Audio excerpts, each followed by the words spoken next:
Ketua Majelis Hakim Fajar Kusuma Aji mengungkapkan bahwa Amir Syahbana terbukti secara sah dan meyakinkan bersalah melakukan tindak pidana korupsi secara bersama-sama sebagaimana dalam dakwaan subsidiar penuntut umum pasal 3, junto pasal 18 Undang-Undang Tipikor junto pasal 55 ayat 1 ke 1 KUHP.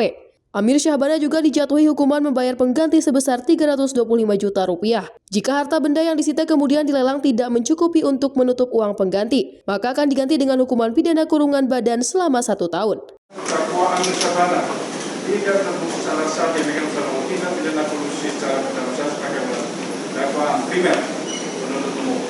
2. Membebaskan terdakwa Amir Syahbana oleh karena itu dari dakwaan primer penuntut tersebut.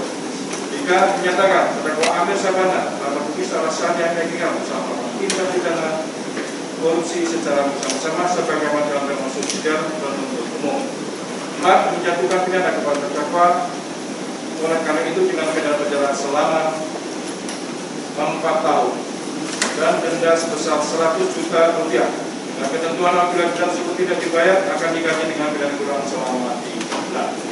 5. Menjatuhkan pidana tambahan berupa pembayaran uang pengganti kepada terdakwa sebesar 325 juta rupiah.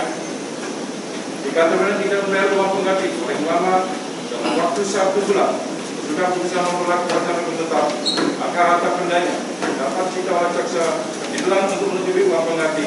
Kemudian dalam hal pidana tidak mempunyai harta yang mencukupi untuk membayar uang pengganti tersebut, maka dipidana penjara selama. Dalam kesempatan yang sama, Majelis Hakim juga membacakan putusan terhadap 2 terdakwa lainnya, yakni Suranto Wibowo sebagai Kadis ESDM Provinsi Babel 2015-2019 dan Rusbani alias Bani selaku PLT Kadis ESDM Provinsi Babel periode Januari hingga Juli 2020. Terhadap Rusbani, Majelis Hakim memvonis dengan pidana penjara selama 2 tahun dan denda sebesar 50 juta rupiah, subsidiar 2 bulan.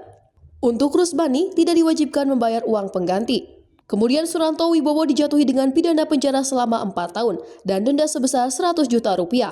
Subsidiar 3 bulan, Majelis Hakim pun tidak mewajibkan Suranto Wibowo untuk membayar uang pengganti. Sekadar informasi, dalam sidang putusan ini hanya terdakwa Amir Syahbana dan Suranto Wibowo yang hadir secara langsung di ruang sidang. Untuk terdakwa Rusbani hadir secara virtual. Dari Jakarta, Dio Malau, Sinpo TV melaporkan.